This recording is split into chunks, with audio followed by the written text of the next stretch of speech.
Des milliers de manifestants arrêtés pour simple port de t-shirt aux couleurs de la Manif pour tous. Une radio indépendante, Méridien Zéro, cambriolée et incendiée sans que l'enquête n'avance d'un pouce.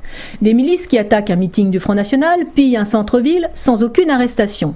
Une librairie d'opposition vandalisée plusieurs fois sans aucune poursuite ni arrestation. Il s'installe en Hollandie un climat de répression, de pression et d'intimidation de la part des autorités légales ou de leurs nervis visant à faire taire toutes les voies de réinformation.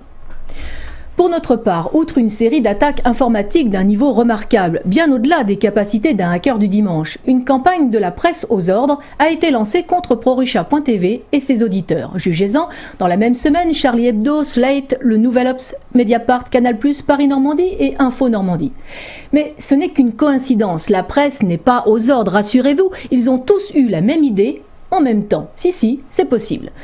Tout le monde parle de ProRussia.tv, parfois même à en faire la une, mais notre site est sans importance et sans audience. Allez comprendre. Pas une critique sur le fond, pas une contradiction à porter et à les entendre. Tout ce que nous disons, bien sûr, est faux et de toute façon, nos auditeurs sont tellement bêtes que notre propagande poutinienne n'a aucune influence. D'après eux, en effet, vous n'êtes, vous, les fidèles 904 000 téléspectateurs qui nous ont regardés rien que la semaine dernière, que des attardés, des gens trop simples, pas assez intelligents pour entendre la bonne parole distribuée par ces journalistes. Vous êtes tellement bêtes que vous n'achetez plus leurs journaux qui, s'ils n'étaient pas subventionnés à hauteur de plusieurs milliards d'euros par vos impôts, seraient tous en liquidation judiciaire, comme l'a été d'ailleurs Paris Normandie et comme il le sera bientôt à nouveau. Après tout, vous n'êtes que de simples mortels face à cette caste savante titulaire d'une carte de presse qui leur fait bénéficier d'avantages fiscaux qu'ils se gardent bien de dénoncer quand ils partent en guerre, sur ordre toujours, contre les niches fiscales. Une carte de presse qui leur permet entre autres de ne pas payer d'impôts sur le revenu ou de bénéficier de réductions de 20 à 50% sur l'achat de véhicules neufs ou de matériel informatique. Populiste que vous êtes, vous y voyez de la corruption alors que ce n'est que de l'aide à la liberté de la presse. Caste aux ordres, méprisés par la population, les journalistes n'ont plus la cote. Selon un sondage de l'OGIM, l'Observatoire des journalistes et de l'information médiatique, les journalistes sont déconnectés à 89% des réalités et pas du tout indépendants à 79%. Voici donc un reportage réalisé par nos équipes dédié à nos confrères au titre fort évocateur de journalistes collabo. Menteur, vendu, salaud, collabo. Ce sont les termes peu flatteurs dont se voient affublés les journalistes, parfois pris à partie, lorsqu'ils couvrent aussi bien les manifestations de bonnets rouges bretons que celles de l'extrême gauche, comme récemment à Nantes ou lors du décès de Clément Méric, ou encore des opposants au mariage homosexuel. Ces démonstrations de désamour pour une profession pourtant considérée sont-elles des actes isolés mais pourtant répétés? Y a-t-il une connivence entre la politique et le quatrième pouvoir, ou coexistent stars des prime time surpayés et pigistes précaires payés au lance-pierre? La malhonnêteté intellectuelle est-elle un dogme conscient ou inconscient pour les journalistes, ou au contraire ceux-ci disposent-ils d'une totale liberté de parole et d'investigation? Autant de questions que nous leur avons posées, ainsi qu'à des observateurs du monde médiatique. Alors les journalistes, tous collabo! Le terme me paraît adapté dans certains cas, mais je nuancerai et je ne l'adapterai très certainement pas pour tout l'ensemble des journalistes. Maintenant, je crois qu'il faut remettre un peu les choses en perspective, car ce n'est pas un phénomène nouveau. Depuis une dizaine d'années maintenant, le quotidien La Croix fait, au mois de février, au mois de mars, une grande enquête sur les médias et l'opinion publique. Que constatons-nous depuis 10 ans? C'est que l'image des médias et que l'image des journalistes se dégrade d'année en année. Alors, il y a quelque chose de très paradoxal, en fait, je dirais. C'est d'un certain point, d'un côté, il y a beaucoup de jeunes qui veulent être journalistes, donc il y a un prestige du métier, il y a un intérêt du métier, il reste une fascination pour le journalisme, et puis d'un autre côté, il y a un rejet, effectivement, par l'opinion, de beaucoup de journalistes, ou en tout cas des journalistes les plus connus, parce qu'ils répètent tous la même chose, parce qu'ils se redisent tous la même chose, parce qu'il y a un espèce de courant dominant avec une espèce de poids d'un politiquement correct, qui fait qu'il n'y a plus réellement de variété de pensée, d'une diversité dont pourtant on a plein la bouche justement dans le politiquement correct, et qui est en fait toujours dans un courant unique. Évidemment, quand on parle de connivence comme ça, là, si on me pose la question, connivence entre le pouvoir et les journalistes, j'aurais tendance à dire non. Pourquoi ? Parce qu'on n'est pas tous pourris, on n'est pas tous dans cet état d'esprit où on veut forcément aider le pouvoir à réussir à s'imposer sur certains sujets. Maintenant, ce qui est certain, c'est qu'effectivement, il y a des journalistes qui sont là pour défendre des opinions. Il y a un journalisme d'opinion, ça existe. Ça existe aussi bien à gauche et ça existe aussi bien à droite. Et puis à côté, il y a des journalistes qui essayent de traiter l'information de manière objective. Je pense qu'effectivement, la connivence, ce serait à partir du moment où on accepterait de ne pas divulguer une information, c'est-à-dire même de la cacher, de dissimuler une information, de manière à aider tel ou tel parti politique ou telle pensée. Là, effectivement, on pourrait parler de connivence. Aujourd'hui, je pense que c'est plus possible d'avoir une vraie connivence dans le journalisme, parce qu'avec tous les outils qui sont mis à disposition de la population pour s'informer, et notamment grâce aux réseaux sociaux, ça se saurait immédiatement. Il semble bien y avoir une fracture entre la perception qu'ont les journalistes de leur travail et celle qu'en ont les citoyens. On sait que c'est manipulé, enfin ce sera de toute façon reformulé. Pour s'infiltrer dans ce milieu politico-médiatique, pour s'infiltrer dans ce milieu-là, vous êtes obligé de dire oui. Vous voyez comment ? Si vous dites non, vous êtes mal vu. Ça me semble en même temps évident et en même temps naturel que les journalistes aient des partis pris ou en tout cas des opinions, et donc du coup ça se ressent dans le travail.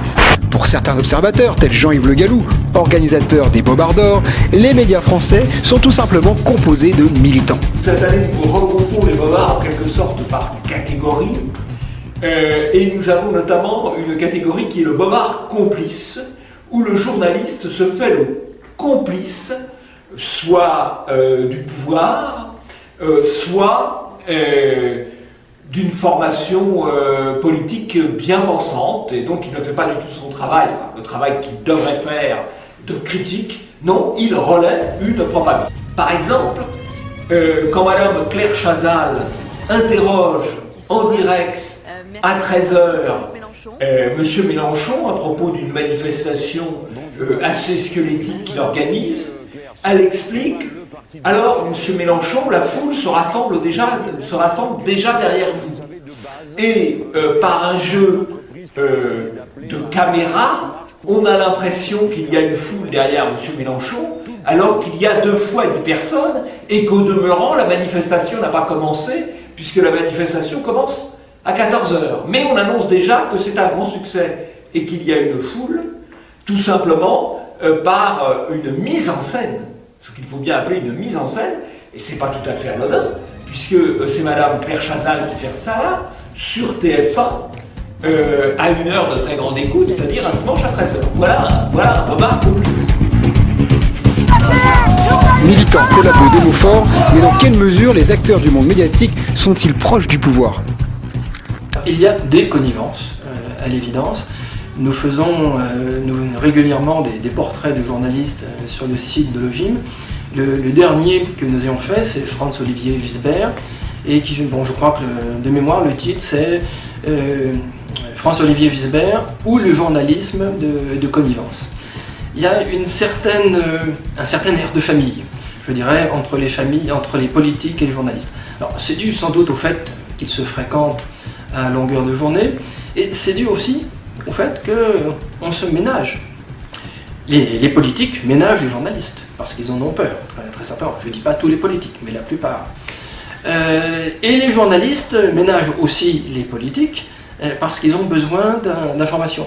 Alors il y a très certainement de brillantes exceptions. On a vu que Nicolas Dupont-Aignan récemment n'a pas craint de s'attaquer à une personnalité importante du monde médiatique, comme Frédéric Azizard, en le traitant d'une manière un peu rude. Vous êtes une merde intégrale. D'accord, très bien. Mais ça demeure une exception. Et c'est la même chose dans l'autre sens. Alors je crois qu'il y a une espèce de schizophrénie. D'un côté, on affirme tous les jours, et tant et plus, l'indépendance de la presse, l'indépendance des médias, et d'un autre côté, on souhaite se rapprocher des pouvoirs, et pas simplement du pouvoir, pour obtenir des informations, mais aussi parfois pour bénéficier de prébendes ou bénéficier d'avantages. Et c'est cette contradiction qui, je pense, est très fermement condamnée, en filigrane, peut-être pas d'une manière consciente, par l'opinion publique, et qui peut aller jusqu'à des termes extrêmes comme journaliste collabo, par exemple. Les relations entre le pouvoir et la presse ont toujours été des relations ambiguës.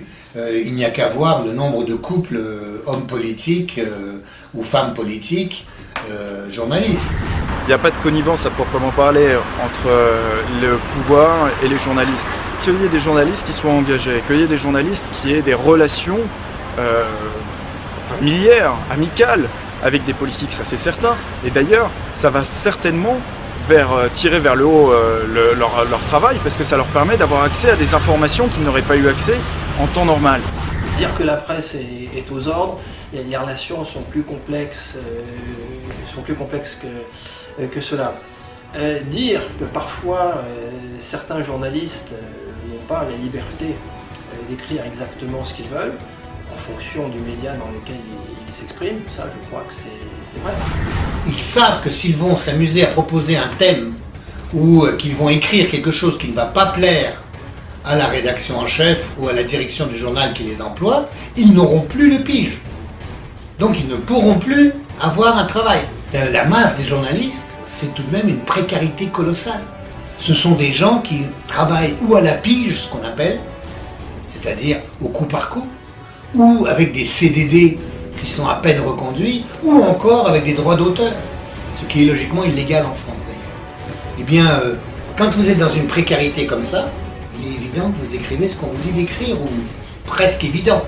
On va dire ça parce que les journalistes vont dire mais non, bien sûr que si.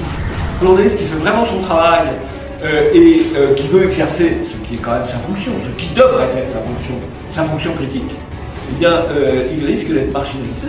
Et donc on a un système de sélection à l'envers qui promeut les gens qui désinforment ou les gens qui censurent au détriment de ceux qui pourraient réellement informer.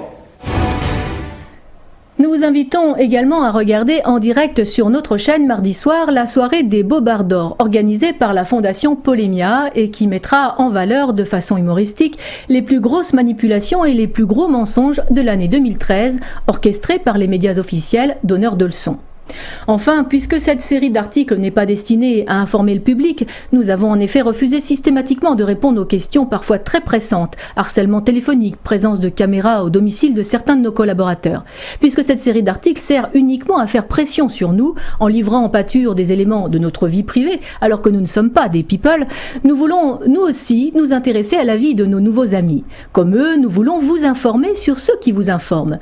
Nous voulons tout savoir, où ils habitent, à quel parti politique ils adhèrent, leur salaire, leur vie conjugale, leur maîtresse, leur dealer, leurs petits travers. Et toutes les infos seront les bienvenues.